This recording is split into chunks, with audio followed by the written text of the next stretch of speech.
Assalamualaikum warahmatullahi wabarakatuh.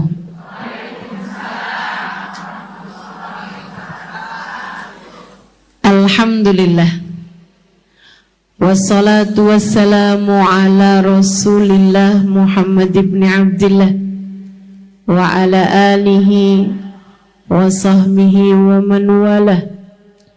Subhanaka la ilma lana illa ma 'allamtana innaka antal alimul hakim. Rabbi shrah li sadri wa yassir li amri wahlul 'uqdatan min lisani yafqahu qawli, amma ba'du. Alhamdulillah, sama-sama kita hormati, kita muliakan segenap keluarga besar dari almarhumah Ibu Hajah Cucu Saudah dan almarhum Bapak Haji Edi Yustono, Teh Lia, Teh Fida, Kiki, Iyang, beserta segenap keluarganya,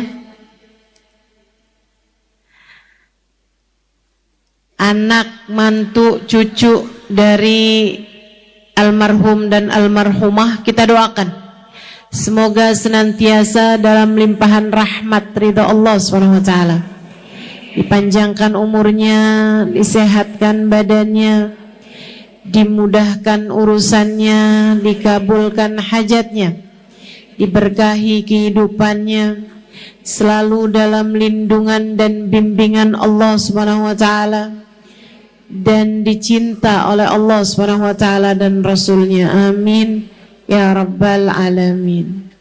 Para ustadzah, bil khusus Ustadzah Budur Ba'bud, kita doakan semoga senantiasa dalam keberkahan, dalam limpahan kasih sayang dari Allah SWT dan Rasulnya insyaAllah. Segenap tim hadrah Nurun Nizam dan juga ketua panitia Teh Nur serta segenap pimpinan-pimpinan pondok pesantren, pimpinan-pimpinan majelis talim yang mudah-mudahan semakin dicinta Allah SWT, selalu dalam lindungan dan bimbingan Allah SWT.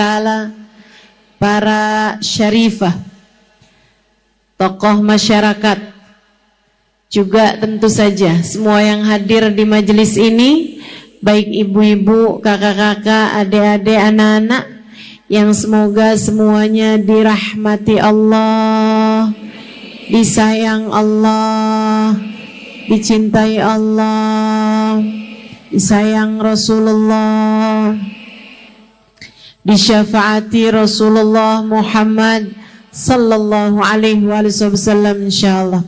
Semoga semua yang hadir dibahagiakan hidupnya, dihusnul khatimahkan kematiannya, dan dimasukkan dalam surga sebagai tempat kembalinya.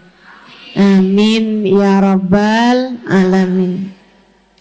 Teman-teman saudaraku sekalian, yang dilakukan hari ini oleh keluarga almarhum dan almarhumah adalah salah satu bentuk cara untuk birrul walidain, untuk berbakti kepada orang tua. Salah satu cara agar anak-anak yang telah ditinggalkan orang tuanya dapat terus mengalirkan pahala, dapat terus mengalirkan keberkahan kepada orang tua yang telah meninggal di dalam alam kuburnya. Bu, kita juga berharap semoga sebagaimana hari ini kita menghadiri peringatan kematian seseorang, suatu saat nanti ketika kita yang sudah meninggal dunia, semoga ada orang-orang yang berkenan mengirimkan hadiah-hadiah untuk kita. Kita masih hidup aja, dikirim hadiah sama anak kita seneng. Betul? Ibu sekalian, jangan salah. Orang tua itu Dikasih hadiah sama orang-orang lain, ya seneng juga. Tapi dikasih hadiah sama anak, senengnya luar biasa. Yang pada jadi ibu, apa yang saya sampaikan benar? Benar?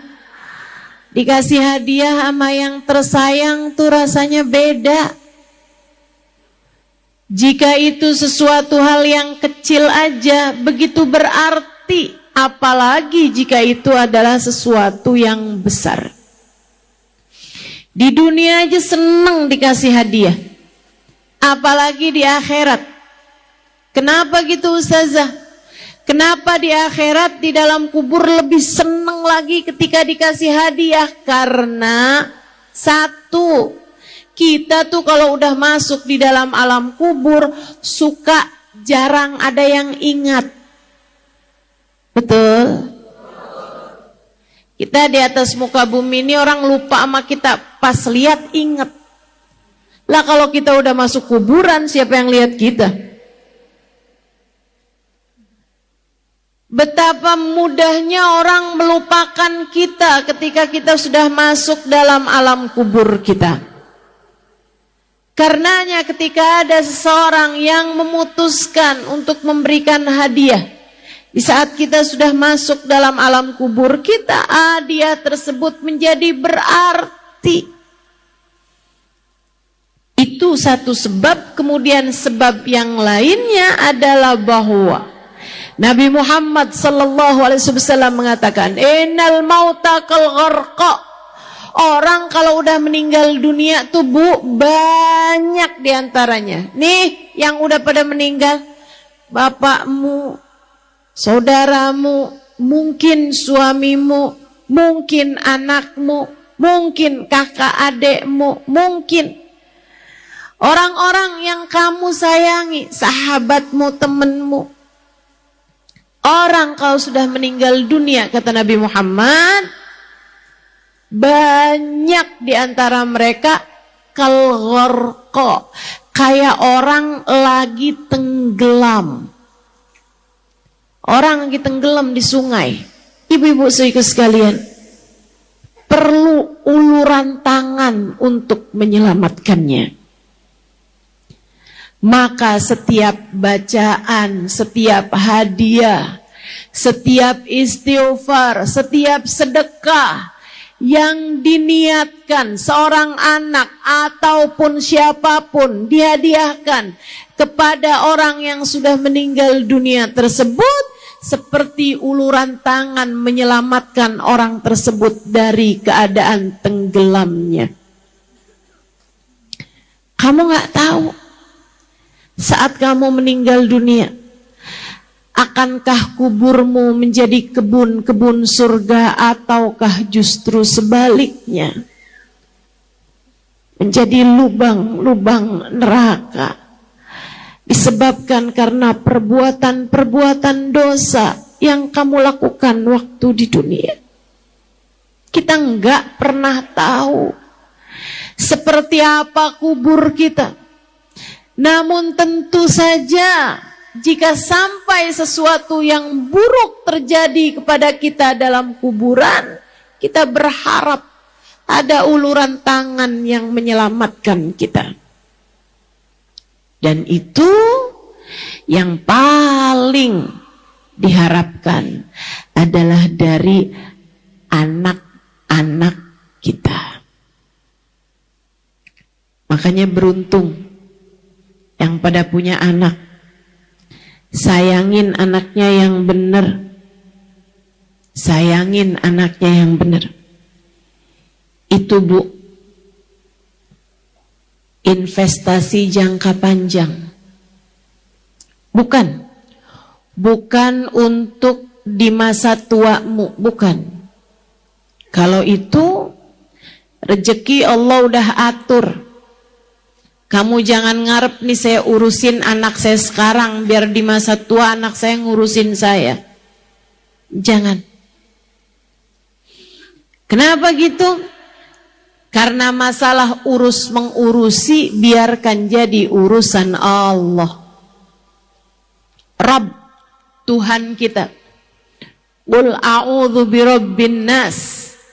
Katakanlah aku berlindung, aku bergantung, aku memohon perlindungan birabbin nas, dengan sang pengurus manusia, dengan yang memelihara manusia. Ibu-ibu sekalian, seberapa banyak orang bisa ngurusin orang? Nggak banyak, Bu, nggak banyak. Sebab yang ngurus sesungguhnya itu adalah Allah Subhanahu wa ta'ala. Tapi yang bisa kamu pikirkan tentang anakmu, jika kamu mau berkata bahwa mereka adalah investasimu, ibu-ibu saudaraku sekalian, kamu tanamkan kebaikan dalam diri anak-anakmu, hingga anak-anakmu menjadi anak-anak yang soleh-solehah. Ketika kamu masuk ke dalam alam kuburmu, mereka kelak dapat mengalirkan pahala-pahala kebaikan bagimu. Investasi akhirat, investasi kuburan, tabungan bagimu teman-teman, tabungan. Kamu nabung nih sekarang waktu di dunia terhadap anak-anakmu, nanti mereka yang akan memberikan hadiah-hadiah padamu, mengembalikan tabunganmu begitu kamu masuk ke dalam alam kuburmu. Insya Allah. Ibu-ibu saudariku sekalian yang saya muliakan, tapi masalahnya enggak semua anak soleh, enggak semua anak solehah. Gimana nih Ustazah? Ya, kita usaha, kita tabung kebaikan-kebaikan bagi anak kita. Terlanjur Ustazah, anak saya udah terlanjur enggak jadi anak yang bagus, enggak jadi anak yang benar, enggak ada keterlanjuran. Selagi nafas masih di kandung badan, selagi nyawa masih belum sampai di tenggorokan, kamu masih punya kesempatan sebagai orang tua untuk memohon kepada Allah Subhanahu wa ta'ala hidayah bagi anak-anakmu. Sering saya sampaikan dan akan saya sampaikan di sini juga kepada para orang tua, dengarkan saya. Jangan pernah menyerah kepada anak-anakmu. Jangan pernah nyerah sama anakmu. Jangan. Udah terlanjur dah, anak saya udah jadi anak yang gak bener ya, udah mau diapain lagi, udah dah. Saya keluarkan aja dah dari kartu keluarga. Nggak gitu. Dia anak yang nggak benar Ustazah, saya keluarkan dia dari hak waris. Enggak, Bu. Jangan pernah menyerah terhadap anakmu seperti apapun keadaan anakmu. Selagi hayat masih di kandung badan, selagi kamu masih hidup, langitkan doa-doamu, minta pada Allah Subhanahu wa ta'ala. Kesempatan masih terbuka. Tapi anak saya udah dewasa Ustazah. Bu, apa yang gak ngaruh dari doa? Bahkan Nabi Muhammad mengatakan, la yaruddul qada illa doa. Tidak ada yang bisa menghalangkan takdir yang sudah tercatat selain doa. Sesuatu yang sudah ditakdirkan Allah saja, itu bisa diubah dengan doa. Kamu kan gak tahu takdir anakmu semacam apa, maka teruslah berdoa. Jangan pernah menyerah. Kalau kamu sebagai ibunya yang nyerah, lantas siapa akan tetap bersama dengan anakmu. Kalau kamu sebagai orang tuanya nyerah, terus anakmu gimana? Siapa untuknya? Siapa untuknya? Maka jangan pernah nyerah. Insya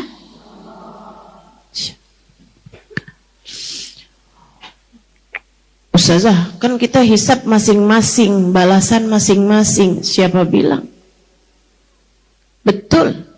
La taziru waziratan wizra ukhra. Tidak ada seseorang menanggung dosa orang lain. Betul. Enggak anak, enggak orang tua. Anak tidak menanggung dosa orang tuanya, orang tua tidak menanggung dosa anaknya. Tapi dalam banyak urusan orang tua sama anak, Allah jadikan sangat berkait satu sama lain. Dengarkan cerita saya. Nabi Musa satu hari berdoa, Allahumma arini adlak fid dunya. Ya Allah, saya kepengen dikasih lihat keadilanmu di dunia. Saya pengen dong ya Allah, perlihatkan kepada saya bagaimana keadilanmu di dunia ini. Allah bilang, baik Musa, datanglah ke pantai. Sebutkan sama Allah nama pantainya. Duduklah di atas sebongkah batunya. Pada hari sekian, tanggal sekian, jam sekian. Datanglah Nabi Musa di waktu yang telah dijanjikan. Nabi Musa nungguin, ngeliatin pantai di tempat yang tidak terlihat orang. Kayak sembunyi di balik batu gitu. Beliau kemudian ngeliat ke arah pantai. Allah mau memperlihatkan keadilannya. Dengerin Bu, jangan tidur.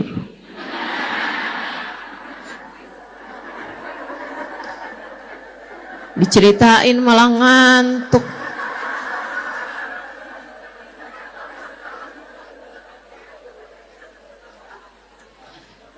Iya, kenapa ya Ustazah? Kayak kalau dengerin suara Ustazah udah mulai cerita tuh kayak mata berat banget. Ini pada ketawa kenapa nih? Berasa?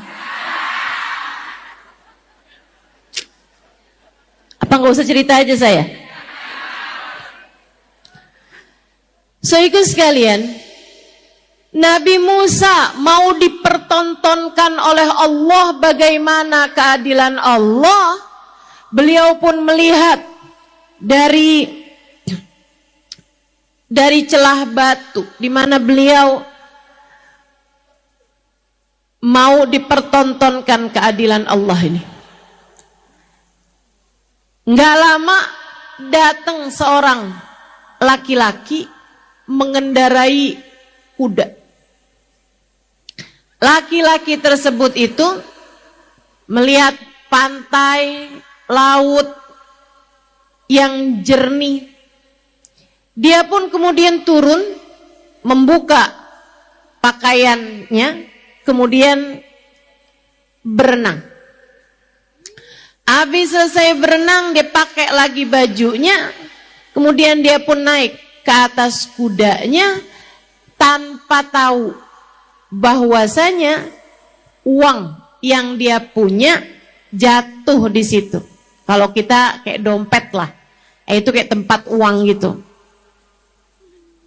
Dia pun jalan.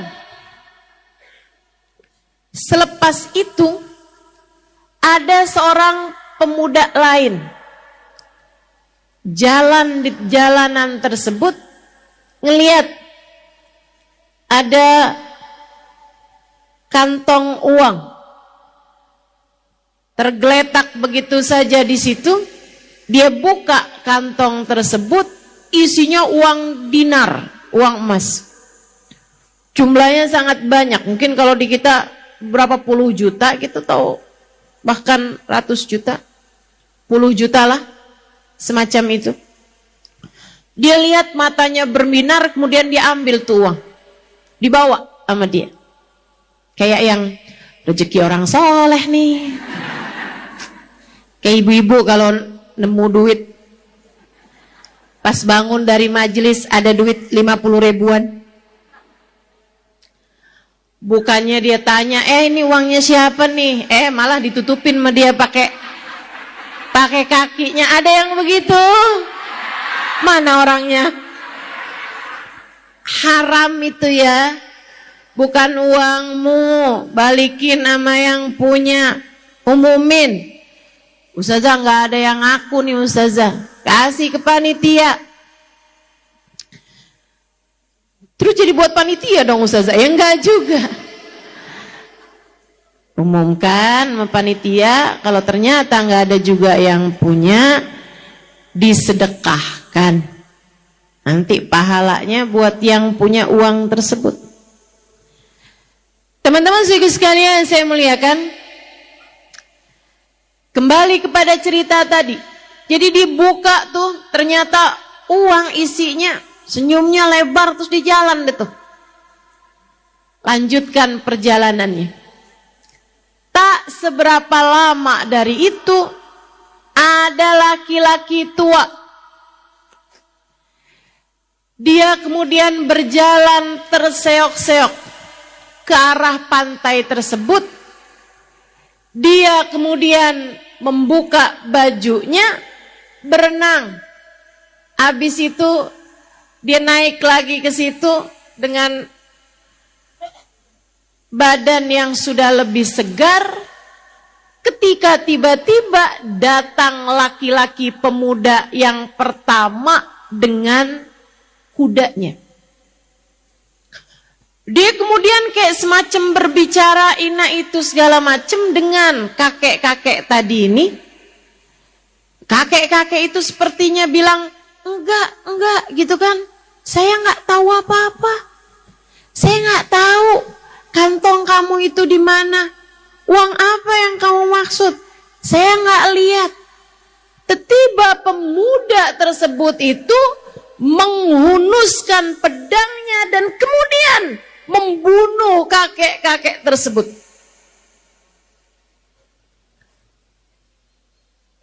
Dia kemudian membersihkan pedangnya, masukin lagi, membiarkan kakek-kakek tersebut itu mayatnya tergeletak di situ. Dia naik lagi ke atas kudanya dan kemudian berangkat pergi. Nabi Musa lihatnya kaget. Gimana tuh tadi? Allah kemudian bertanya padanya, ya Musa, ra'aita adli fid dunya?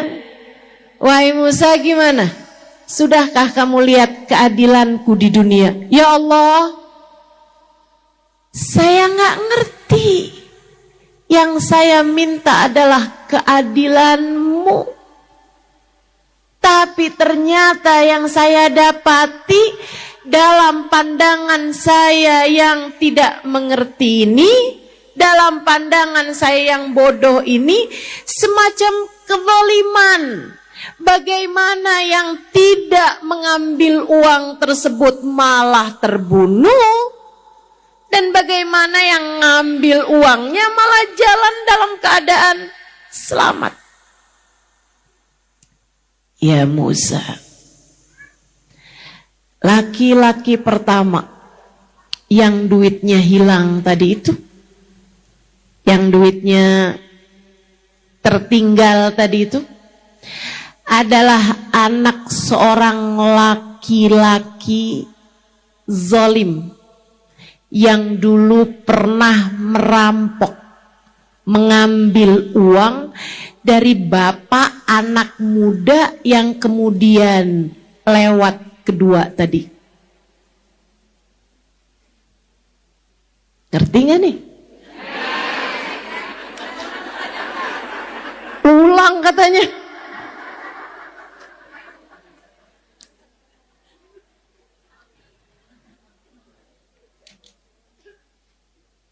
Wahai Musa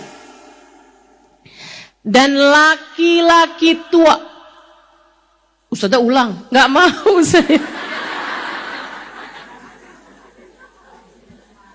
Salah siapa nggak dengerin?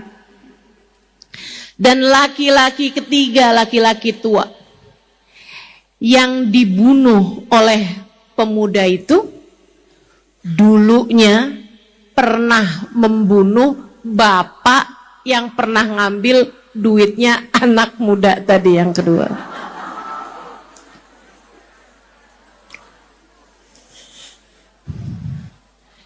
Demikianlah keadilanku di atas muka bumi, wahai Musa. Jadi Bu, duit yang sekarang hilang emang bukan duitnya dia. Ya Bu ya, memang mungkin duitnya dia, tapi dulunya bapaknya itu pernah nyuri duit. Dari siapa? Dari bapaknya anak yang kemudian dapetin tuh duit.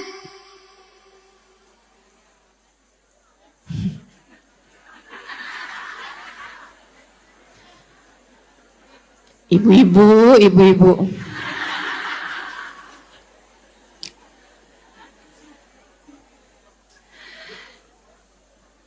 Tapi si bapak yang mencuri itu, ya Bu ya, meninggalnya dalam keadaan dibunuh. Sama siapa? Sama bapak tua yang kemudian dibunuh sama anaknya itu. Jelas? Kita kan kalau ngelihat kayak begituan kan kayak nggak adil, tapi sebenarnya ainul adl itu adalah keadilan yang sesungguhnya.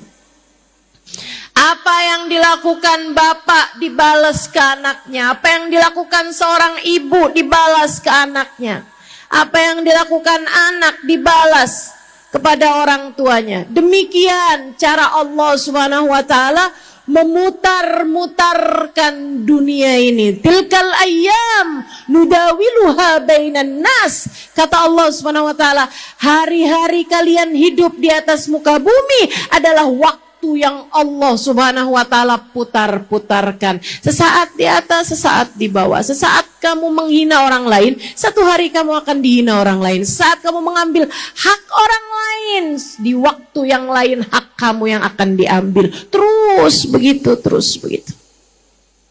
Dan seringkali balasan keburukanmu datang tak hanya padamu, melainkan sampai kepada anak-anakmu. Saya ulangi. Seringkali balasan keburukanmu datang tak hanya padamu, melainkan juga sampai kepada anak-anakmu. Saya kasih tahu, dengerin dengan benar. Jangan sampai kamu jadi perempuan yang menggoda suami orang.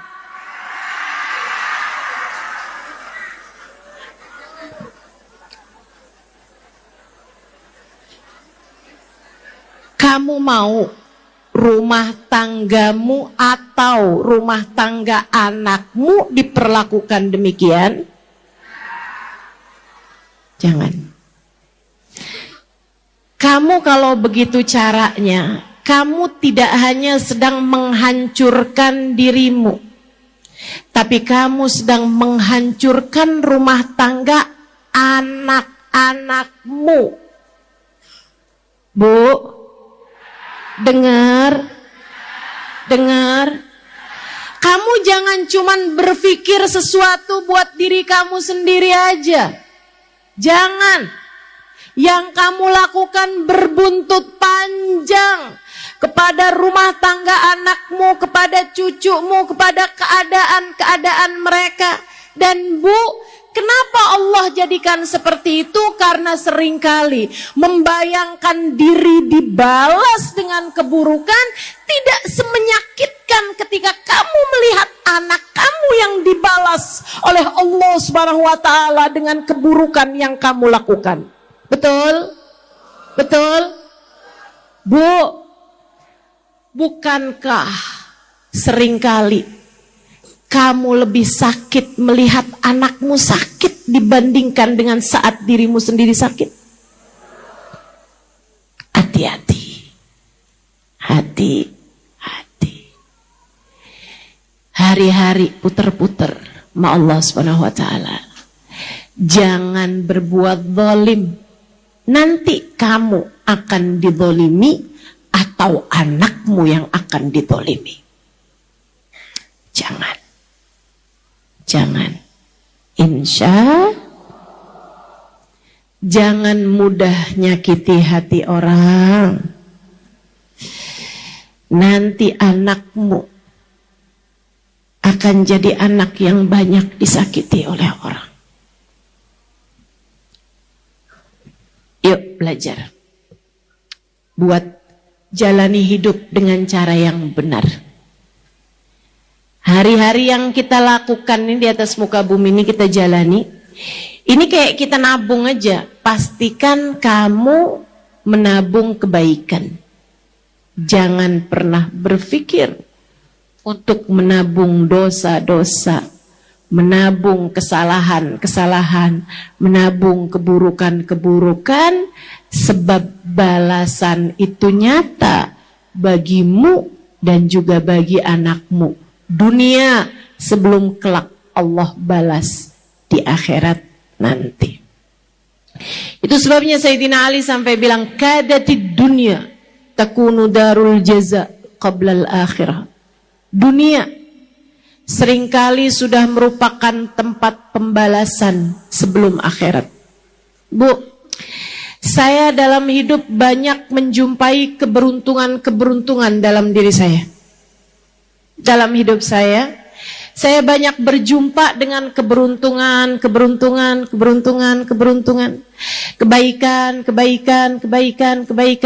anugerah, hadiah dari Allah Subhanahu wa taala dengan berbagai macam halnya. Saya sering kali berpikir bahwa bisa jadi segala keberuntungan, segala kebaikan yang saya terima di atas muka bumi ini adalah balasan Allah terhadap orang tua saya yang telah menjalani kehidupan dengan cara yang sangat baik. Umi saya sangat salehah. Bisa jadi anaknya ini mendapatkan banyak keberuntungan dari kesolehan uminya. Maka jadikanlah anak-anakmu seperti itu. Jadikan anak-anakmu anak-anak yang beruntung karena kebaikan yang telah kamu lakukan sebagai ibunya. Jangan sampai sebaliknya. Anakmu menjadi anak yang jelek nasibnya, jelek rumah tangganya, jelek keadaannya karena tingkah laku dirimu sebagai ibunya.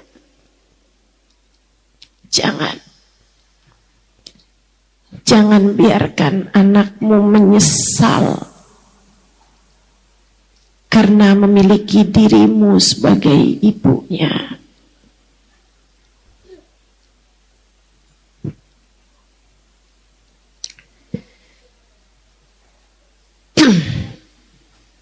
Sekarang saya akan bahas sekurangnya 3 hal yang harus kamu lakukan untuk memastikan anakmu menjadi anak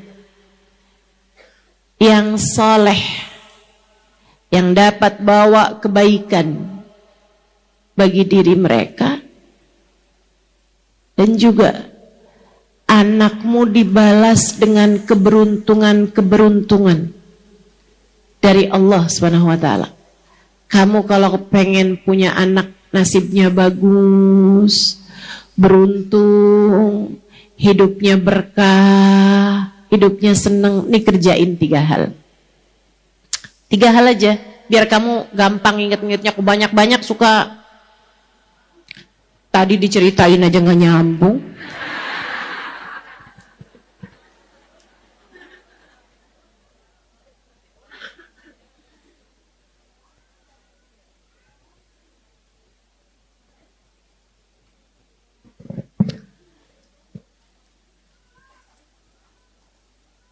Saya mau tambahin tadi tuh ya.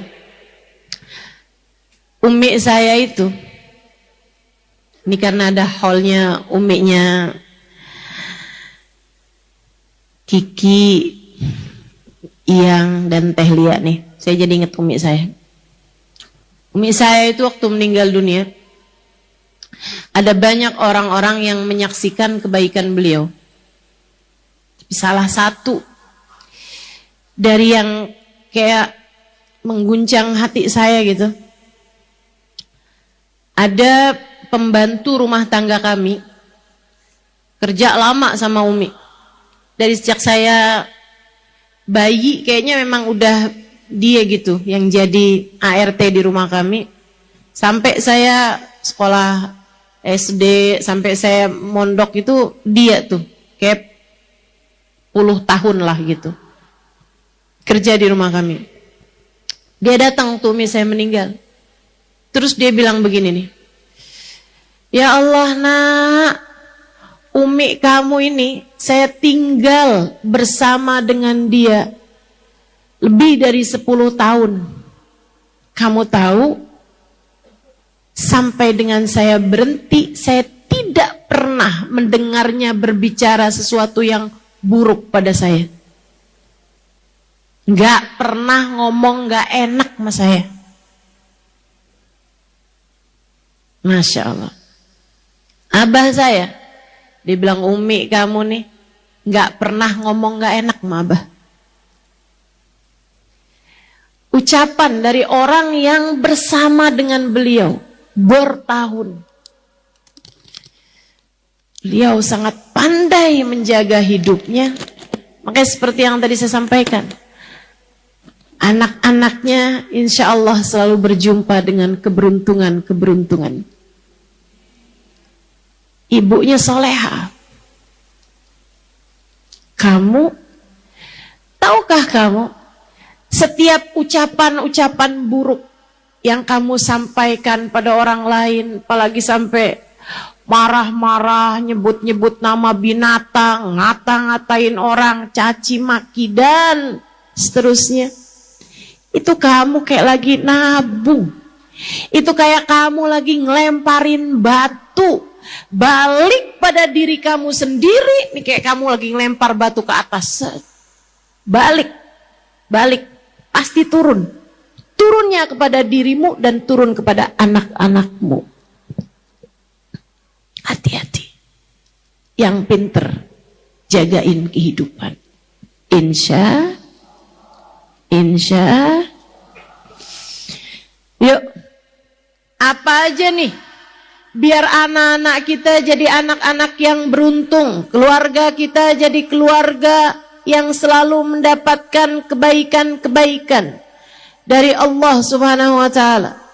Yang pertama, teman-teman sekalian, jadilah orang tua yang takwa. Kamu hiduplah dengan penuh takwa. Apa itu takwa? Taat sama perintah Allah, jauh dari dosa-dosa. Seperti yang tadi saya ulangi, yang tadi saya sampaikan.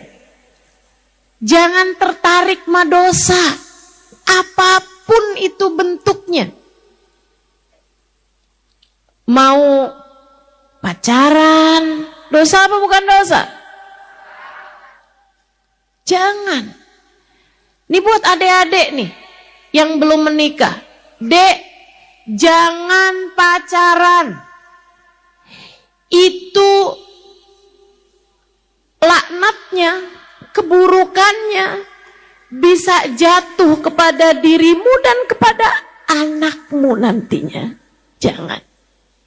Nggak apa-apa kok. Nggak punya pacar tuh nggak apa-apa. Kayak kelihatannya kayak nggak laku gitu, sedang enggak. Nggak apa-apa, nggak laku dengan yang haram. Agar kamu dipersiapkan untuk menjadi seorang perempuan yang dipinang dan menikah dengan pasangan yang halal. Saudaraku sekalian yang saya muliakan, jangan berpikir untuk melakukan hal yang haram. Nggak usah, nggak apa-apa kok dek. Kamu lihat teman-teman kamu kayak ada yang nyayangin, punya pasangan, punya pacar. Pas hari 14 Februari banyak yang ngasih hadiah coklat. Nggak apa-apa urusan coklat doang tuh di Indomaret banyak.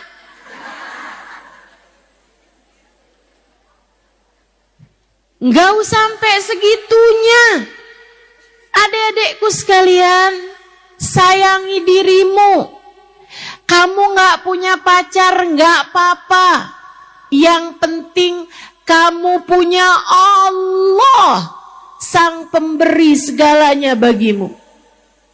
Nggak apa-apa. Nggak punya pacar, nggak apa-apa. Kamu punya ridhonya Allah. Nggak punya pacar, nggak apa-apa. Kamu punya Nabi Muhammad yang menyayangi kamu dengan tulus. Nggak apa-apa. Jangan tertarik sama dosa. Para ibu, jangan tertarik sama dosa. Dosa ambil pinjol. Kamu pikir nggak dosa? Dosa itu. Dosa riba. Dosanya riba luar biasa besarnya, Bu. Sampai Allah Subhanahu wa taala bilang fa illam tantahu fa'dzanu biharbin minallahi wa rasulih. Kalau kamu nggak berhenti juga dari hutang berbunga, kamu sedang ngajak perang dengan Allah dan Rasulnya. Kamu diperangi sama Allah.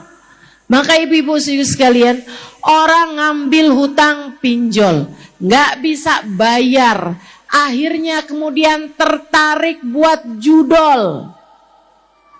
Dia kemudian judi online. Dia berharap dia dapat duit banyak. Mana ada ceritanya orang bisa dapat jadi kaya, duit banyak dari yang begituan seperti itu.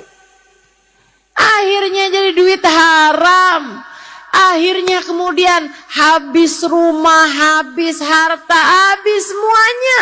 Hanya karena urusan bunga yang semacam ini. Dia pikir, iya nih nasib nih jelek banget.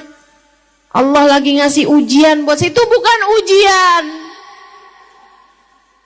Itu adalah hukuman dari Allah Subhanahu wa taala. Karena kamu mengerjakan sesuatu yang haram berupa riba, Allah kemudian memerangi dirimu tersebut. Itu baru hukuman dunia tuh. Belum hukuman akhirat. Itu baru hukuman yang datang kepada dirimu. Belum lagi hukuman yang nanti jatuh kepada anak-anakmu. Kesian. Udah gak usah ambil pinjol. Gak usah ngambil hutang riba. Setuju? Setuju? Bu, gak apa-apa kok gak beli panci baru. Gak apa-apa gak ganti horden. Gak apa-apa. Cuci aja. Benerin aja.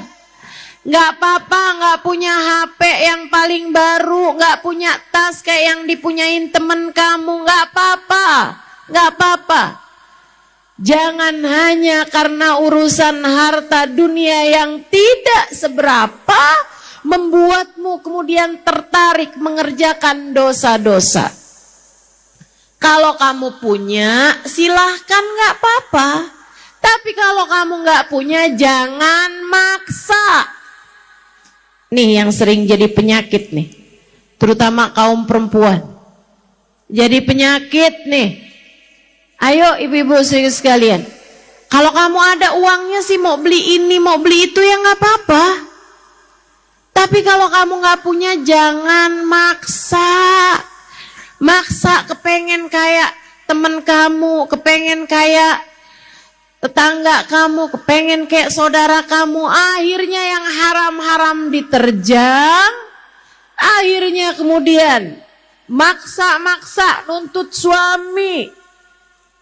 Berharap dari keluarga, berharap dari orang lain, kamu sendiri yang haram-haram kemudian jadi kamu terjang. Jangan ya Bu ya, jangan ya Dek ya. Hiduplah dengan takwa. Hiduplah dengan takwa. Hiduplah dengan takwa. Yang haram ditinggalin, yang haram ditinggalin. Hidup dengan cara yang benar. Udah gak usah lagi nambah-nambahin dosa. Dosa kita udah banyak. Jangan ditambah-tambah lagi. Jaga lisan, jaga pandangan, jaga diri. Jangan mau dikuasai hawa nafsu. Jangan mau dikuasai emosi. Bu, jaga diri kalau lagi marah. Tahan. Pikirin. Kalau anak saya diomel-omelin orang, enak apa gak enak? Kamu marah-marahin suami, kamu punya anak laki-laki, gimana perasaanmu kalau anak laki-lakimu nanti diomelin mulu sama bininya?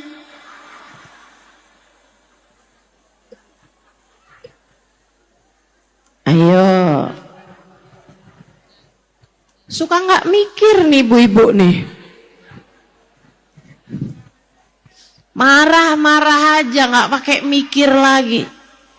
Ya Allah, ya Allah. Mudah-mudahan Allah selamatkan kita semua. Amin. Amin ya Rabbal. Perlakukan orang tuamu dengan baik, yang bakti jadi anak. Nanti anak-anakmu akan berbakti padamu. Salah satu cara hidup takwa yang baik mas semua orang, terutama mau orang tua kita. Mau orang tua kita yang baik. Kalau kamu kepengen anakmu baik sama kamu, dan anakmu nanti diperlakukan dengan baik pula. Yang benar cara jalanin hidup. Jangan tinggal sholat. Bu, jangan tinggal sholat. Sholatmu dijagain yang benar. Sebab kalau kamu jagain sholat, Allah akan menjagamu. Kalau kamu dijaga sama Allah, Allah subhanahu wa ta'ala akan menjaga untukmu anak-anakmu. Kamu jaga Allah, Allah menjagamu. Dan bagian dari penjagaan Allah adalah Allah akan menjaga anak-anakmu. Kamu gak takut anakmu dijahatin orang? Takut bukan? Kamu gak takut anakmu dapat nasib yang buruk? Takut bukan? Kalau begitu deketi sang pemilik nasib. Jangan pernah tinggalkan Allah untuk apapun dan untuk siapapun. Salatmu jagain. Sholatmu jagai. Jangan ditinggalin sholatnya, jangan. Kamu ninggalin sholat, kamu ditinggal sama Allah. Kalau kamu ditinggal sama Allah, seringkali Allah pun akan meninggalkan anak-anakmu karenamu. Jangan tinggal sholat. Jalani hidup dengan cara yang baik. Jalani hidup dengan cara yang benar. Ibu-ibu sekaligus sekalian yang saya muliakan, belajar buat rapi nutup aurat. Sampai tua kamu masih kayak gitu juga, auratnya kemana-mana. Pikirin, kamu tentu gak mau juga kalau naudzubillah anakmu dilecehkan orang. Kamu gak mau juga anakmu melecehkan orang. Kalau kayak begitu, maka pandai-pandailah menjaga kehormatan dirimu itu. Tutup auratnya yang benar. Jaga diri yang benar. Nanti kamu akan lihat, kamu akan dijaga Allah, anak-anakmu akan dijaga Allah. Pesan Nabi Muhammad kepada Sayyidina Anas ibn Malik alaihi ridwanullah, sahabat kecil, semacam anak angkat khadim Rasulullah sallallahu alaihi wasallam, yang khidmah sama Nabi Muhammad sallallahu alaihi wasallam dari usia 10 tahun sampai saat Nabi Muhammad wafat di usia 20 tahun. Anas masih khidmah di rumah Nabi Muhammad sallallahu alaihi wasallam. Nabi pesan padanya, ya ghulam, ihfadillah yahfadka. Ya ghulam, ihfadillah tajidhu tujahak. Wahai pemuda, kata Nabi, anakku, ihfadillah, jaga Allah dalam hidupmu, yahfadka, Allah akan menjagamu.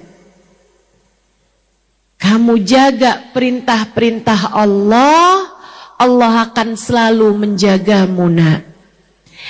Ihfadillah tajidhu tujahak, jaga Allah dalam kehidupanmu, kamu akan mendapati Allah selalu menolongmu, selalu membersamai hidupmu. Jaga Allah, Allah akan menjagamu. Jaga Allah, maka anak-anakmu akan terjaga karenamu. Mudah-mudahan dapat diamalkan. Bu, hiduplah dengan takwa, jangan pelit-pelit buat sedekah. Jangan pelit-pelit buat sedekah. Nggak kemana-mana kok itu. Kayak yang tadi tuh. Dia nyuri hartanya orang, anaknya kemudian dibalikin tuh duit ke anaknya. Cara Allah subhanahu wa ta'ala mengembalikan. Saudariku sekalian yang saya muliakan, maka kalau kamu berani sama yang haram, Allah pun akan mengambil balik harta tersebut, dan terkadang Allah mengembalikannya, mengambilnya balik dari anak-anakmu. Maka dari itu, kamu kalau lihat orang berani-berani korupsi,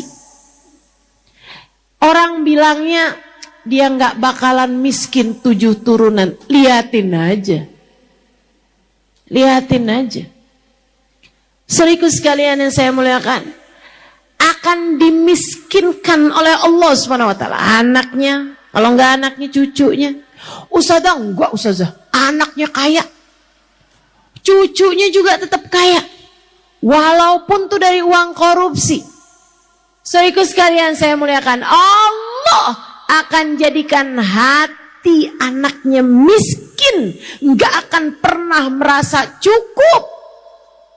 Atau Allah akan cabut keberkahan dari anak-anaknya, sehingga anak cucunya nanti akan menjadi orang-orang yang jauh dari kehidupan yang bahagia.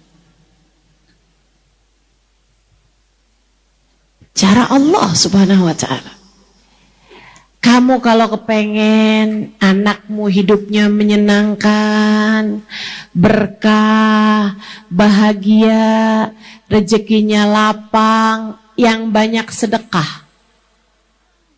Nanti Allah balikin sedekah kamu. Buat kamu sebagai balasannya.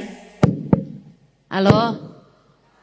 Buat kamu sebagai balasannya, dan kamu akan lihat anak-anakmu dibalas sama Allah Subhanahu wa taala dengan balasan berlipat-lipat ganda.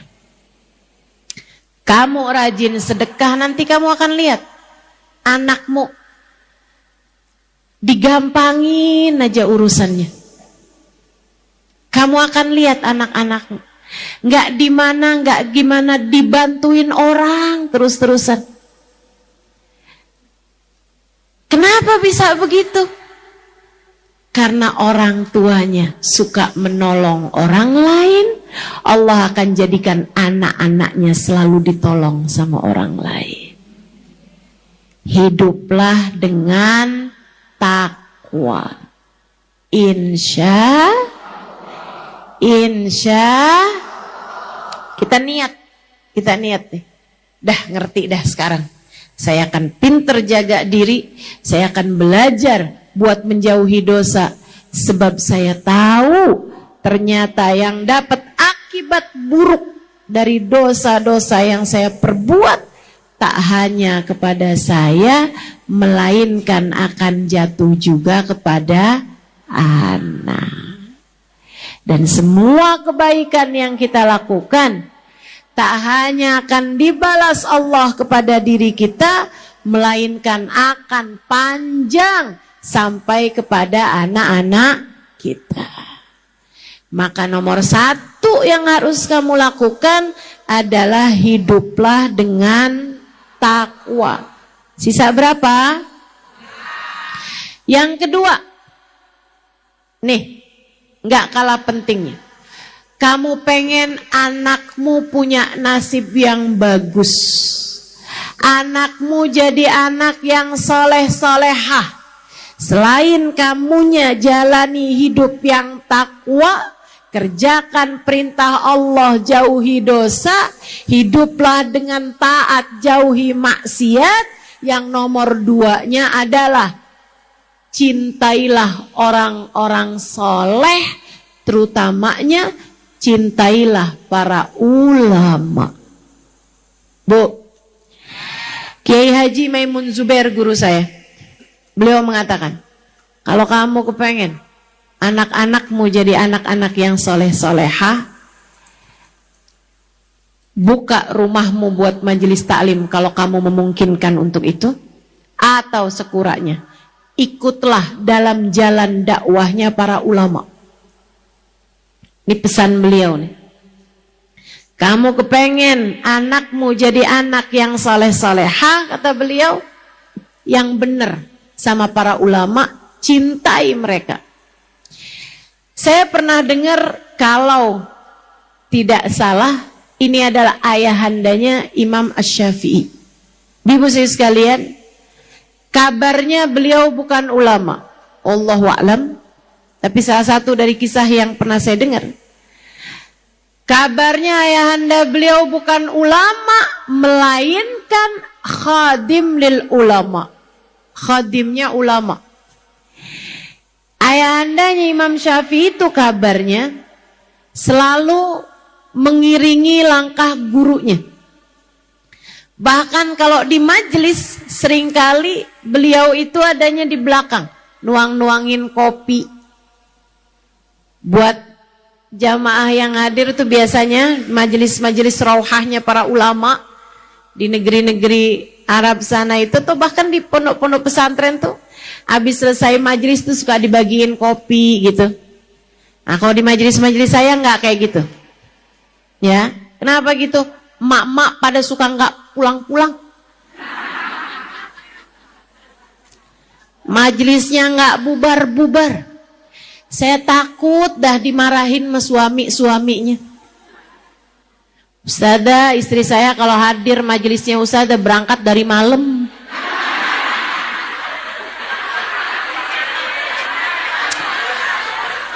Ya udahlah ya, berangkat dari malamnya udahlah, oke lah, nggak apa-apa lah. Jangan sampai juga pulangnya malam. Ini pesan saya juga nih, mumpung lagi pas nih. Saya mau sampaikan sama ibu-ibu nih, kau udah selesai majelis pulang bu. Biar saya nggak tambah dimarahin sama suaminya. Langsung pulang, jangan kelayapan.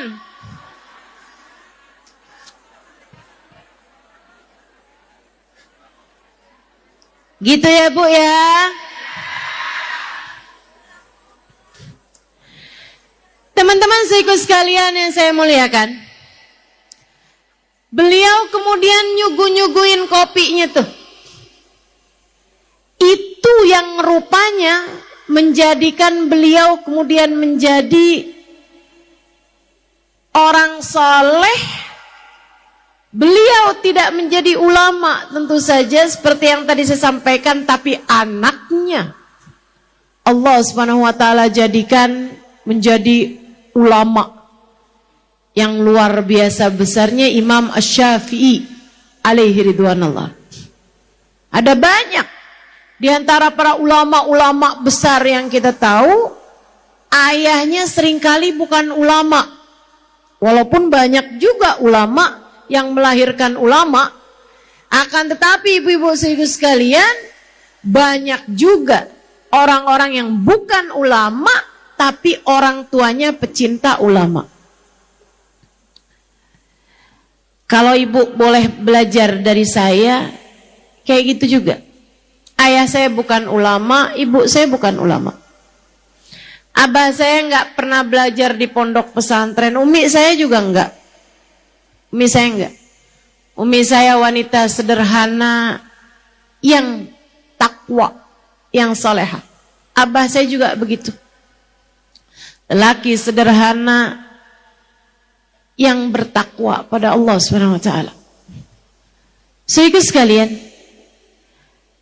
abah saya itu dulu, abah saya pernah cerita, enggak dulu sih, beberapa tahun lalu abah saya cerita.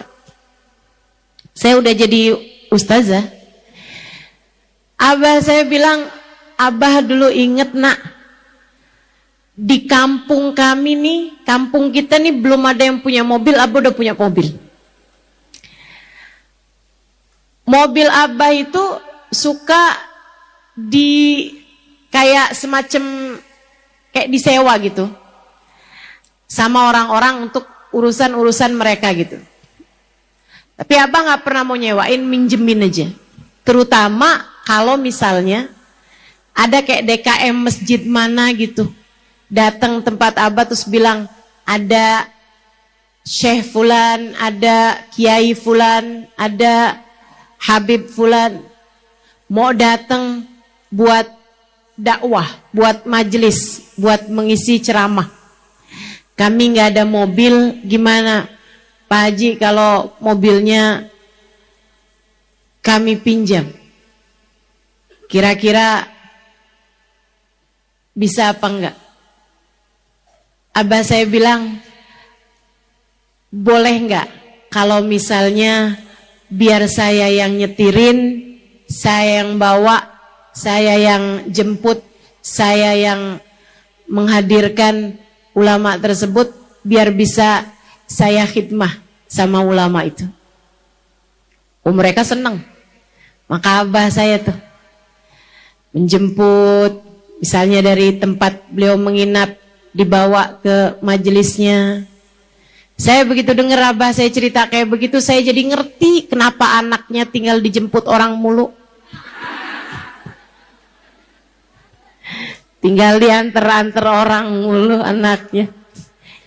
Bapaknya begitu. Mencintai orang soleh, terutamanya mencintai ulama. Kamu kalau kepengen anakmu punya nasib yang bagus, kerjain itu teman-teman. Kerjain itu. Ustazah, saya nggak punya cukup banyak harta untuk bisa bikin majelis taklim atau untuk nyumbang banyak-banyak. Bu, khidmah tuh segala macam bentuknya. Khidmah segala macam bentuknya. Kamu hadir dengan tenang, mendengarkan. Salah satu bagian dari khidmah. Kamu mempermudah jalan, kamu menjadi panitia, misalnya. Salah satu dari jenis khidmah. Kamu memberi kemudahan, menghormati, mencintai. Dan salah satu bagian dari cinta tersebut, dan menurut saya bagian yang sangat besar, adalah ketika kamu mendoakan para ulama-ulama yang ada di atas muka bumi ini. Doakan gurumu, doakan para ulama-ulama yang ada. Doakan.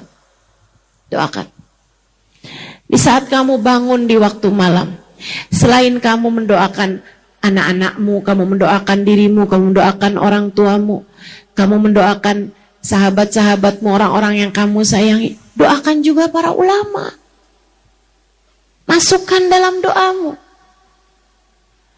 Ustazah, doa mereka kan lebih mustajab. Iya, saya tahu. Doa ulama tentu jauh lebih mustajab daripada doamu itu. Akan tetapi ini bukan tentang siapa yang doanya lebih mustajab. Ini tentang keberpihakan hati. Kamu berpihaknya kemana? Kamu cintanya sama siapa? Kamu sayangnya sama siapa? Ini adalah tentang ketulusan hatimu.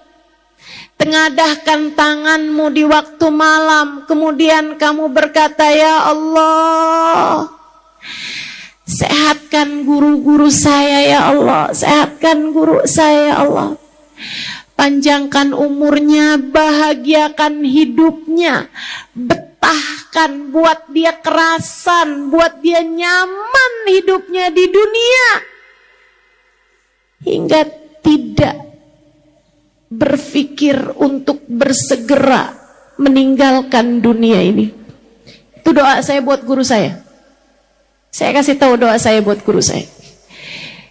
Saya punya guru-guru orang-orang mulia. Habib Umar bin Hafid, Habib Zain bin Smith, Babah Nur bintul Habib Muhammad bin Abdullah Al-Haddar. Saudaraku sekalian yang saya muliakan, mereka orang-orang mulia di sisi Allah Subhanahu wa taala. Saya tidak merasa perlu mendoakan, ya Allah ampuni dosanya, karena mereka adalah orang-orang yang hidup di jalan Allah Subhanahu wa taala.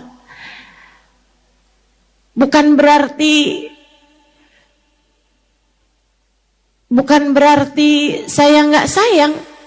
Saya sayang.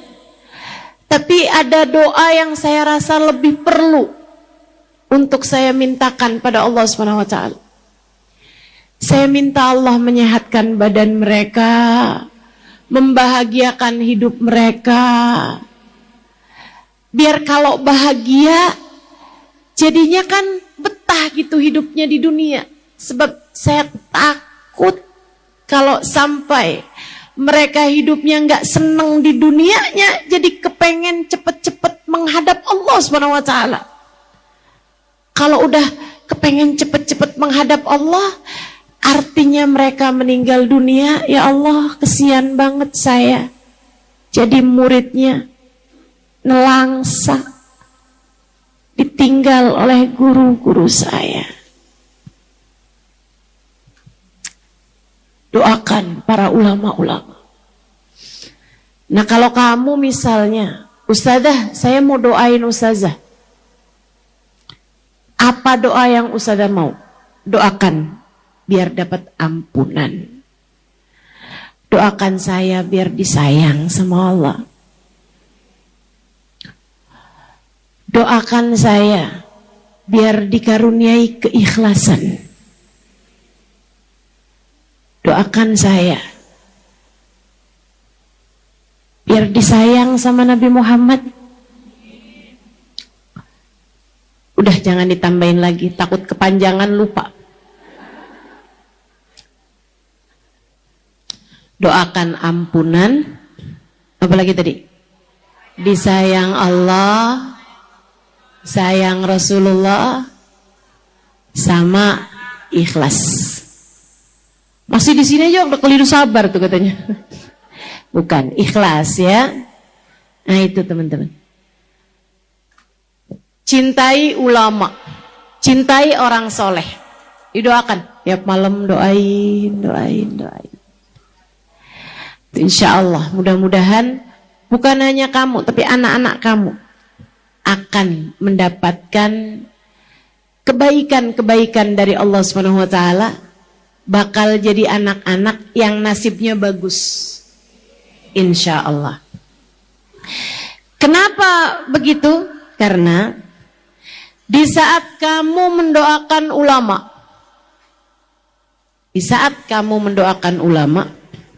ulama adalah orang yang kebaikannya itu banyak. Saat mereka mengajar, Allah Subhanahu wa taala berikan kebaikan yang banyak pada umat, kebaikan yang meluas. Karenanya, ketika kamu berbuat baik kepada para ulama, Allah Subhanahu wa taala akan memberikan kepadamu kebaikan yang luas. Luasnya kebaikan tersebut akan sampai kepada anakmu, kepada keturunanmu, cucumu, sampai ke bawah-bawah. Mudah-mudahan Allah Subhanahu wa taala karuniakan segala kebaikan bagi anak-anak kita. Insya Allah. Teman-teman sekalian saya muliakan, yang terakhir. Sebelum saya sebutkan yang terakhir, yang pertama tadi apa? Hiduplah dengan takwa. Kerjakan perintah Allah, tinggalkan dosa. Yang keduanya tadi apa? Cintai orang soleh, terutamanya cintailah ulama. Tentu saja cintai ulama tuh ulama yang ada atau ulama yang sudah tidak ada. Cintai para wali, kekasih-kasihnya Allah Subhanahu wa taala sebagai orang-orang yang lebih soleh lagi daripada ulama. Cintai di atasnya para wali, cintai para nabi. Dan yang terutamanya, yang nomor satunya, cintai bagindamu Nabi besar Muhammad sallallahu alaihi wasallam. Jangan sampai kita jadi orang yang biasa-biasa aja. Sama Nabi biasa-biasa aja. Sama para wali biasa-biasa aja.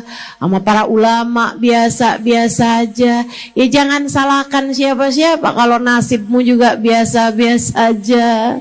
Kalau nasib anak-anakmu juga biasa-biasa aja. Kita mau berpihak dunia akhirat, biar kumpulnya sama orang soleh. Kita mau berpihak sampai nanti di hari akhirat, kita pengen satu rombongan, kita dan seluruh anak-anak kita. Kita pengennya satu rombongan dalam rombongannya Nabi besar Muhammad. Kita pengen berada dalam ihdinas siratal mustaqim, berada dalam jalan lurusnya Allah, siratal ladzina an'amta alaihim, yaitu jalan orang-orang yang telah Engkau berikan kenikmatan kepada mereka ya Allah. Di ayat yang lain Allah menyebutkan tentang isinya an'amta alaihim. Kata Allah Subhanahu wa taala, man yuti'illaha war rasul faulaika ma'al ladina an'amallahu alaihim minan nabiyyina wasiddiqina wasyuhada wassalihin wa hasuna ulaika rafiqa. Orang yang taat pada Allah dan taat pada Rasulullah, mereka akan dikumpulkan dalam satu rombongan. Rombongannya siapa ya Allah? Ma'alladzina an'amallahu alaihim, orang-orang yang diberi nikmat paling banyak dari Allah SWT, diberi hadiah paling banyak dari Allah SWT. Siapa mereka ya Allah? Minan nabiyyin, para nabi, nabinya Allah SWT.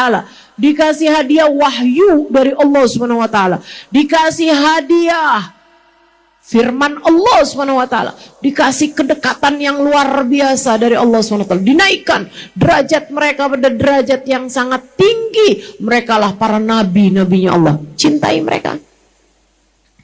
Minan nabiyin wasiddiqin, para wali-walinya Allah SWT. Dikasih hadiah paling banyak dari Allah SWT. Cintai para wali-walinya Allah. Cintai para wali-walinya Allah SWT. Yang masih hidup ataupun yang sudah wafat. Dengan cara yang sudah wafat, gimana caranya? Ziarah makam wali. Doa di tempat mereka mustajab, teman-teman. Mereka adalah para wali-walinya Allah Subhanahu wa taala. Ustazah, katanya ziarah makam wali itu syirik, Ustazah. Syirik itu menyembah selain Allah. Itu namanya syirik.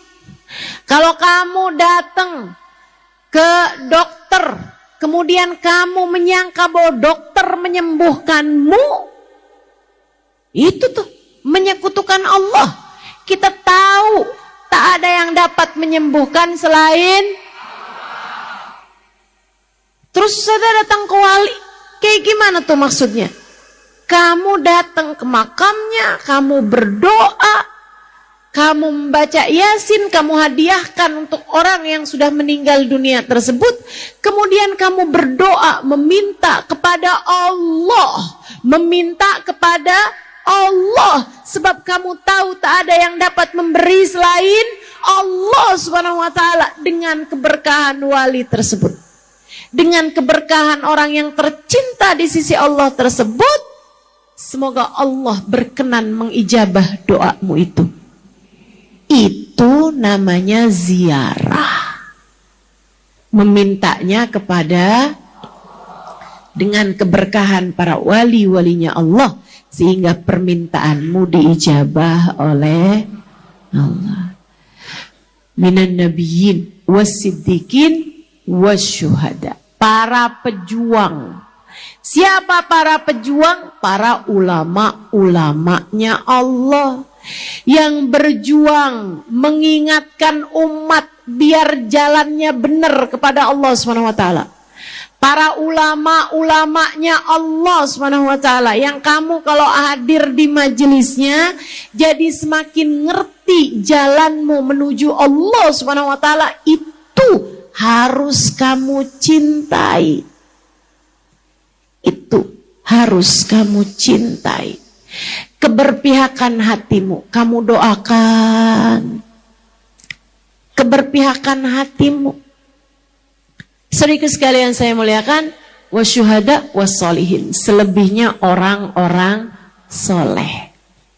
Kalau kamu tahu ada orang ibadahnya luar biasa, akhlaknya luar biasa, orang soleh, berbuat baiklah kepada mereka.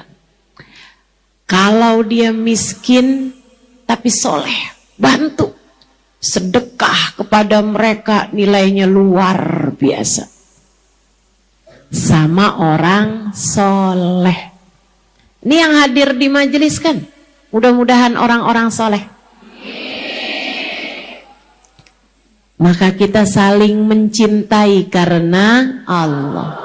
Insya Allah jadi sebab anak-anak kita juga jadi anak-anak yang soleh-soleha. Amin. Ya Rabbal alamin. Hal terakhir, teman-teman saya sekalian, kamu kepengen anakmu nasibnya bagus, kamu kepengen anakmu soleh-solehah, kamu kepengen anak-anakmu bahagia hidupnya dunia hingga akhirat. Saudariku sekalian, jangan jauh-jauh dari doakanlah mereka. Doakan. Doakan. Nabi Ibrahim, Rabbi ja'alni muqimas salah wa min dzurriyyati rabbana wa taqabbal du'a. Kata Nabi Ibrahim, ya Allah, jadikanlah saya orang yang bisa memberdirikan sholat, bisa mengerjakan sholat dengan benar, dengan bagus ya Allah. Jadikan saya orang yang bisa bagusin sholat saya dan anak keturunan saya. Itu kabarnya sudah jadi doanya Nabi Ibrahim bahkan sebelum beliau punya anak. Didoain, wa min dzurriyyati. Dzurriyyah itu bukan cuman anak, cucu ke bawah, cicit ke bawah, udah didoain. Udah didoain Nabi Allah Ibrahim jauh sebelum memiliki mereka. Hasilnya Abul Anbiya, Nabi sesudahnya Nabi Ibrahim adalah anak keturunannya Nabi Ibrahim. Semua nabi-nabi Bani Israel, semua nabi-nabi sesudah Nabi Ibrahim adalah anak keturunannya Nabi Ibrahim. Sampai dapat julukan Abul Anbiya, bapaknya para nabi. Masya Allah. Nabi Ishak anaknya Nabi Ibrahim, Nabi Ismail anaknya Nabi Ibrahim. Punya anak keturunan para nabi-nabinya Allah. Kenapa? Selalu didoakan. Selalu didoakan. Kamu juga begitu. Kamu kepengen anakmu nasibnya bagus, jadi orang-orang soleh, jadi ahli-ahli surga. Doain. Bu, kalau doa tuh jangan minta duit melulu. Ada banyak yang lebih penting loh Bu daripada itu. Ibu punya duit tapi anak bandel-bandel mau. Ibu punya duit tapi suami gak ada sayang-sayangnya sama ibu, mau. Ibu punya duit tapi anak sholatnya berantakan, mau. Ada banyak hal-hal indah yang lain selain dari hanya sekedar harta untuk kamu minta pada Allah SWT. Maka kamu minta pada Allah SWT. Bu, malam-malam tuh bangun di waktu malam.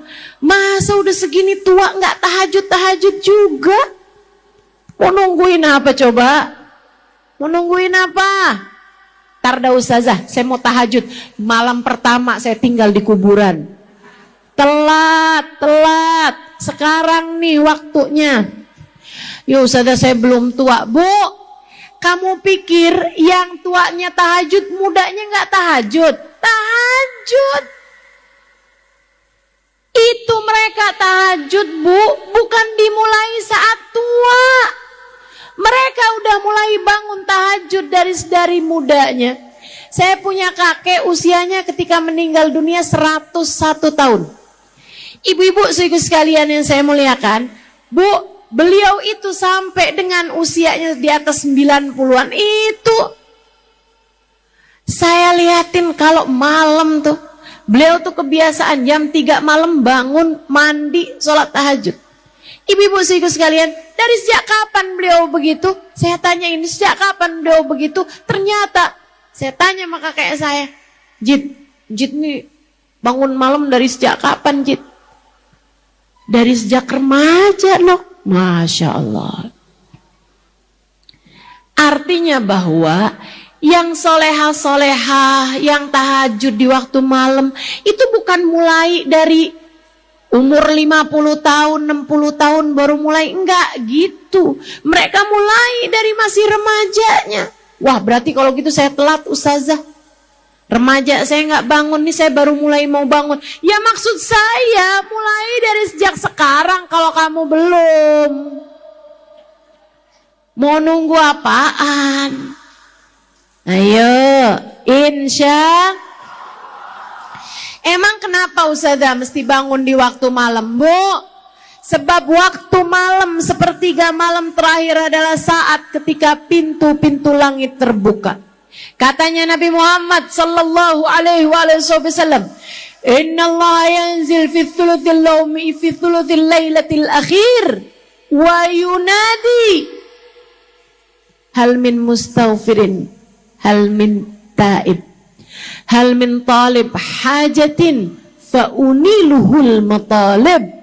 Sesungguhnya Allah turun di sepertiga malam yang terakhir. Kemudian Allah memanggil-manggil hambanya. Mana nih hambaku yang lagi beristighfar? Mana nih hambaku yang mohon ampunan padaku? Aku akan ampuni dosanya. Mana nih hamba-hambaku yang sedang beribadah? Aku akan menerima ibadahnya. Mana hambaku yang sedang punya hajat? Mana nih? Mana yang punya hajat? Ayo, mana hambaku yang punya hajat? Aku akan kabulkan hajat-hajatnya. Teman saya sampai bilang, saya gak percaya ada doa sepertiga malam yang tidak diijabah sama Allah. Saya gak percaya. Pasti diijabah sama Allah. Hanya seringkali masalah waktu. Sebab doa itu gak instan, Bu. Gak kayak kamu makan sekarang kemudian kenyang. Gak gitu ceritanya doa. Gak gitu ceritanya doa. Doa kamu sekarang itu lebih mirip sama benih yang kamu masukkan ke dalam tanah. Ia akan tumbuh, kemudian ia akan membesar, ia akan menguat, ia akan menumbuhkan ranting-ranting, daun-daun, hingga kemudian ia akan menumbuhkan buah. Kamu berdoa sekarang, buahnya akan kamu petik. Bisa jadi 10-15 tahun kemudian. Kamu yang sekarang adalah buah dari doa-doamu di masa lalu. Atau bisa jadi kamu yang sekarang adalah buah dari doa-doa orang tuamu di masa lalu. Kalau kamu lihat, Ustazah, kok saya nggak jadi apa-apa? Kok sekarang sih nasib saya malah jelek mulu? Bisa jadi karena kamu di masa lalu nggak pernah doa. Bisa jadi, mohon maaf, orang tuamu kurang banyak doa. Lah biar nasib kamu bagus di masa depan, biar nasib anak-anak kamu bagus besok-besoknya, nanti-nantinya, bahkan ketika kamu sudah meninggal dunia, kalau kamu berharap anak-anakmu bisa punya nilai yang bagus, nasib yang bagus, terutamanya kalau kamu berharap biar nasib kamu bagus di akhirat, biar nasib anak-anakmu bagus di akhirat, maka jangan sedikit berdoa. Di masa yang sekarang tabunglah doamu. Tabunglah doamu. Tabung. Terus saja. Doa yang kamu sampaikan kepada Allah SWT adalah benih yang kamu masukkan ke dalam tanah. Kamu doa lagi, kamu sirami. Hari demi hari, hari demi hari. Kelak ia akan berbuah dengan buah-buah yang manis. Insya Allah. Saudaraku sekalian yang saya muliakan, itu adalah 3 hal nasihat saya yang bisa saya sampaikan padamu hari ini.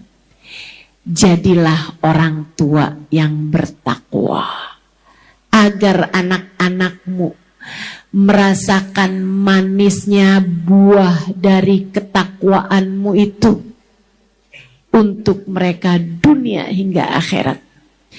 Cintai orang-orang soleh, biar kamu dan anak-anakmu kelak akan dikumpulkan dengan mereka di dunia maupun akhirat. Punya nasib yang bagus, punya kehidupan yang berkah. Dan yang ketiga, teruslah berdoa. Jangan pernah nyerah dari doa. Seperti yang tadi saya sampaikan di awal, walan akun bidu'ai rabbika walam akun bidu'aika rabbi syaqiyya.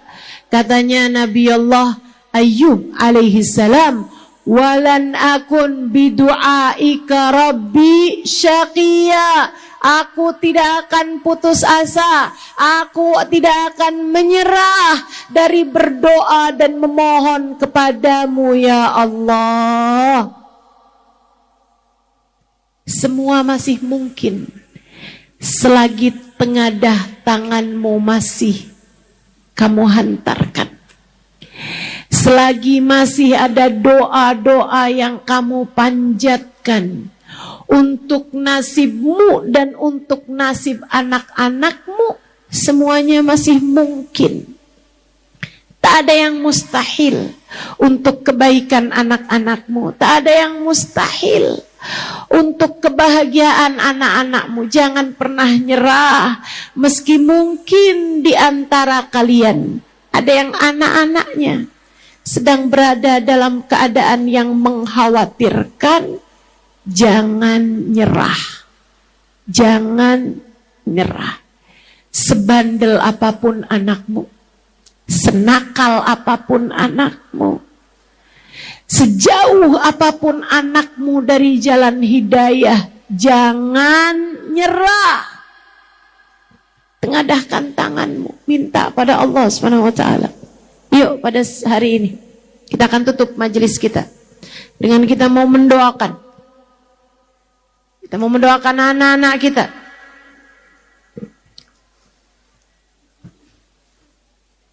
Saya suka kepikiran loh sama anak-anakmu. Saya nggak ikut-ikutan punya anak aja kepikiran. Heran saya sama emak-emaknya yang nggak kepikiran.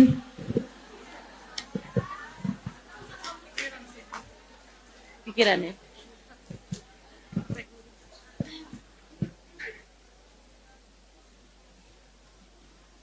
Ayo, kita mau serius minta sama Allah Subhanahu wa taala buat diri kita dan buat anak-anak kita. Yang masih pada punya air, buka airnya.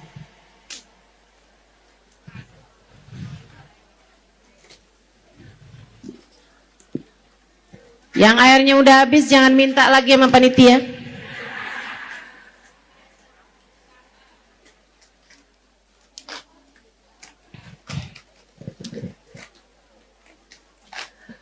Kita membaca suratul Fatihah. Al-Fatihah biniyati annallaha yuslihna wa yuslih dzurriyyatina. Ya Allah, benerin kami, benerin anak-anak kami ya Allah. Silahkan sebutkan nama anak-anakmu, namamu dan nama anak-anakmu. Pandang semuanya dengan pandangan kasih sayangmu ya Allah. Kami, anak-anak kami, keluarga kami, orang-orang yang kami cintai, pandang semuanya dengan pandangan kasih sayangmu ya Allah. Dimanapun saja mereka berada, kami titipkan mereka semua kepadamu ya Allah. Kami titipkan mereka semua kepadamu ya Allah. Tolong jaga mereka seperti Engkau menjaga anak-anak para kekasihmu ya Allah. Seperti Engkau menjaga anak-anak yang tercinta di sisimu ya Allah. Seperti Engkau menjaga hamba-hamba yang Kau ridhoi ya Allah, yang Kau terima di sisimu ya Allah. Pandanglah mereka semuanya dan terimalah mereka di sisimu ya Allah. Terimalah kami dan keluarga kami sebagai hamba-hamba yang Kau ridhoi ya Allah. Ala hadhihi niyah wa bikulli niyatin salihah wa ila hadratin nabi al-fatihah.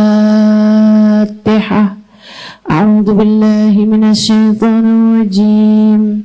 Bismillahirrahmanirrahim. Alhamdulillahi rabbil alamin. Arrahmanirrahim.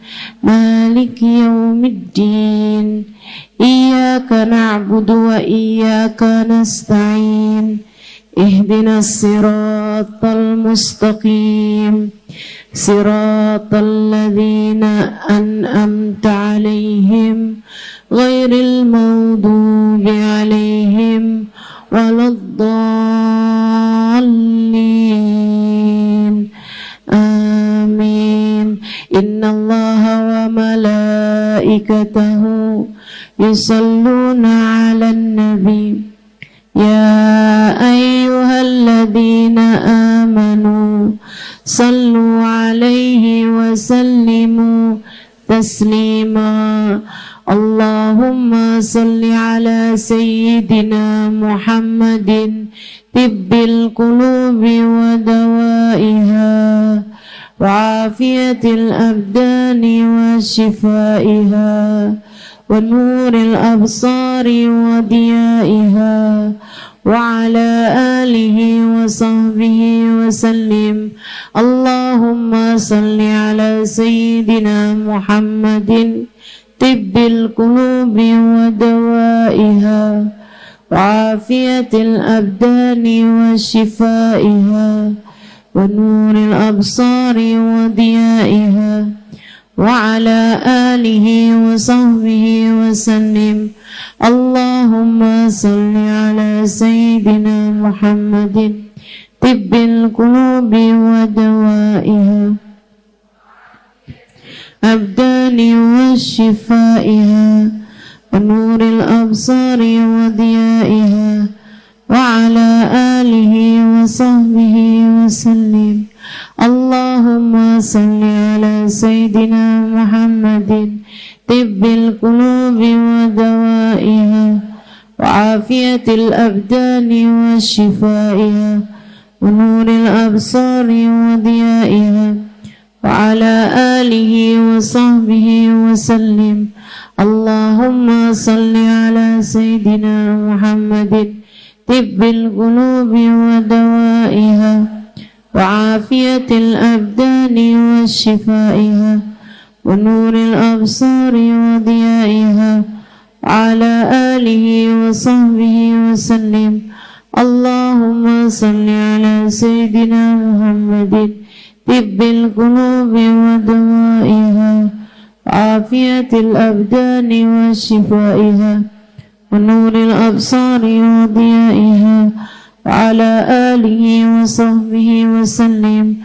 Allahumma salli 'ala sayyidina Muhammadin tibbil qulubi wa dawaiha wa afiyatil abdani wa shifaiha wa nuril absari wa diyaiha wa ala alihi wa sahbihi wa sallim. Terakhir, Allahumma salli 'ala sayyidina Muhammadin tibbil qulubi wa dawaiha wa afiyatil abdani wa shifaiha wa nuril absari wa diyaiha wa ala alihi wa sahbihi wa sallim fi kulli lahdatin abada adada khalqih wa zinata arsyih wa midada kalimatih. Allahumma bihaqqil Fatihah wa bihaqqis salat ala Nabi sallallahu alaihi wasallam taftah lana abwabal khair tu'amilana muamalat ahlul khair takfina min jamil fitan wal mihan wa bu'us wa dhair innaka wali kulli khair mutafaddil bi kulli khair birahmatika ya arhamar rahimin. Ya Allah, hidayahmu untuk kami dan untuk seluruh keluarga kami ya Allah. Pandangan kasih sayangmu untuk kami dan untuk seluruh keluarga kami ya Allah. Rahmatmu untuk kami dan untuk seluruh keluarga kami ya Allah. Ya Allah, ya Allah. Syafaat Nabi Muhammad untuk kami dan untuk seluruh keluarga kami ya Allah. Keberkahan para kekasih-kekasih-Mu ya Allah. Keberkahan para wali-wali-Mu ya Allah. Keberkahan para ulama-ulama kami ya Allah.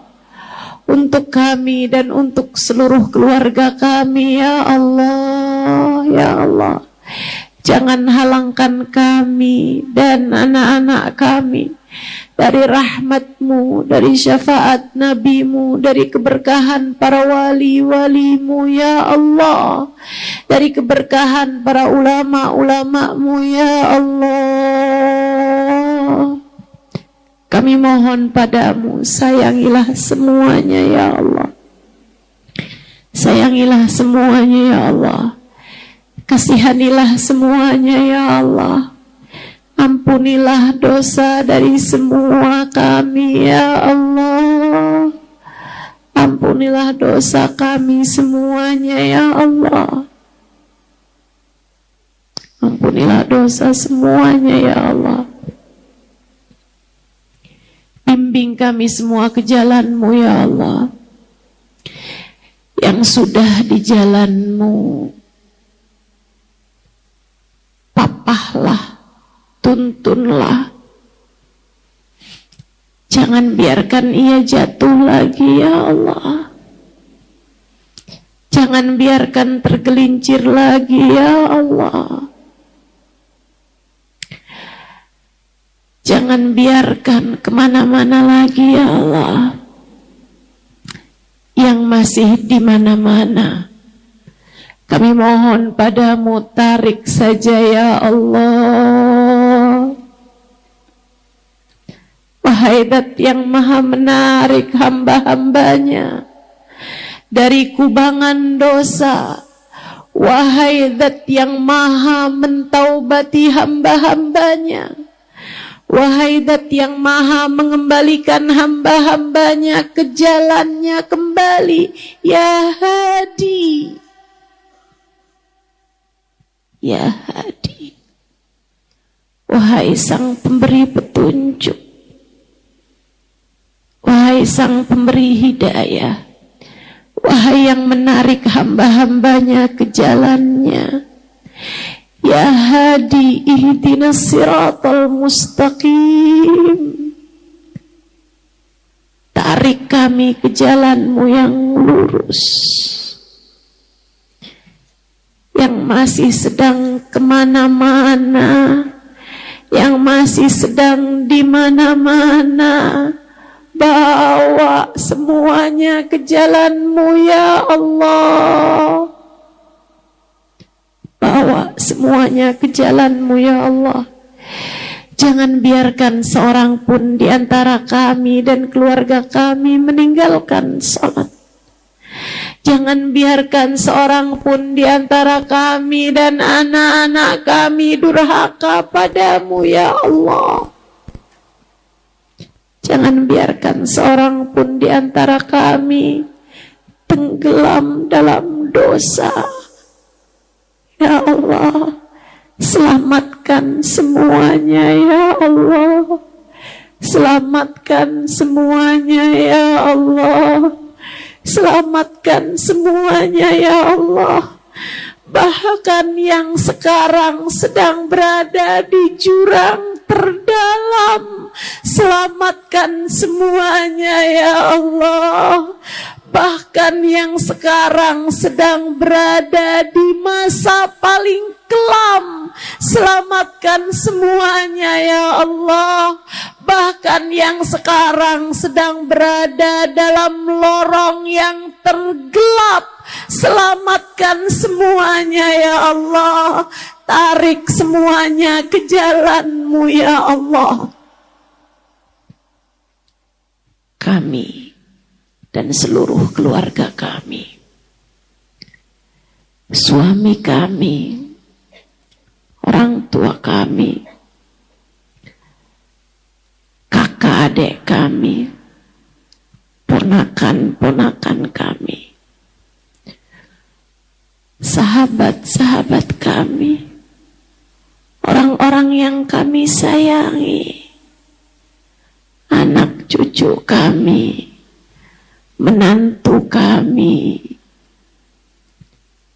semuanya ya Allah.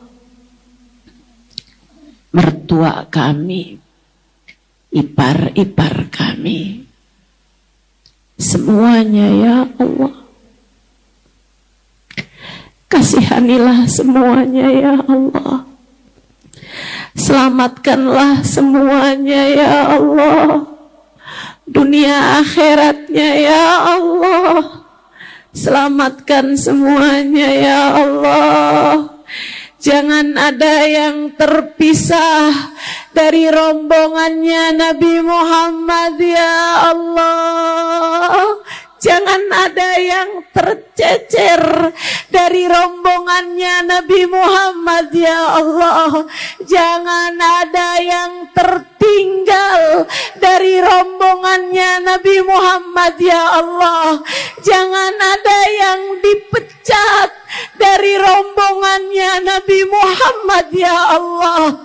Semuanya gabungkan ya Allah. Kasihani semuanya ya Allah. Ampuni dosa semuanya ya Allah. Bimbing semuanya ya Allah. Kasihanilah semuanya ya Allah. Ampuni semuanya ya Allah.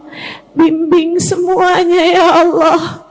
Jangan ada yang disiksa di akhirat ya Allah. Jangan pula ada yang tersiksa hidupnya di dunia ya Allah. Kasihani semuanya ya Allah. Hidupkan kami semua dalam keadaan baik. Apabila datang ajal menjemput kami, matikan kami semua dalam keadaan baik. Matikan kami dalam husnul khatimah. Tetapkan iman Islam dalam hati kami ya Allah. Tetapkan iman Islam dalam hati kami ya Allah. Hidupkan kami dalam iman Islam ya Allah. Ya Allah, ya Allah. Apabila datang ajal menjemput kami, jadikanlah kalimat terakhir yang keluar dari lisan kami adalah kalimat La ilaha illallah. La ilaha illallah. La ilaha illallah. Muhammadur Rasulullah sallallahu alaihi wasallam. عليها نحيا وعليها نموت وعليها نبعث إن شاء الله تعالى من الآمنين الذين لا خوف عليهم ولا هم يحزنون برحمتك يا أرحم الراحمين ربنا آتنا في الدنيا حسنة في الآخرة حسنة وقنا عذاب النار ربنا تقبل منا إنك أنت السميع العليم تب علينا إنك أنت التواب الرحيم فضل سبحان ربك رب العزة أما يصفون. Ya Allah, yang sedang sakit sehatkanlah ya Allah. Yang sedang sulit mudahkanlah ya Allah. Yang sedang sempit lapangkanlah ya Allah dengan rahmat dan karunia-Mu ya Allah. Wa sallallahu ala sayyidina Muhammadin wa ala alihi wa sahbihi wasallam. Fadli subhana rabbika rabbil izzati amma yasifun. Wassalamun alal mursalin walhamdulillahi rabbil alamin.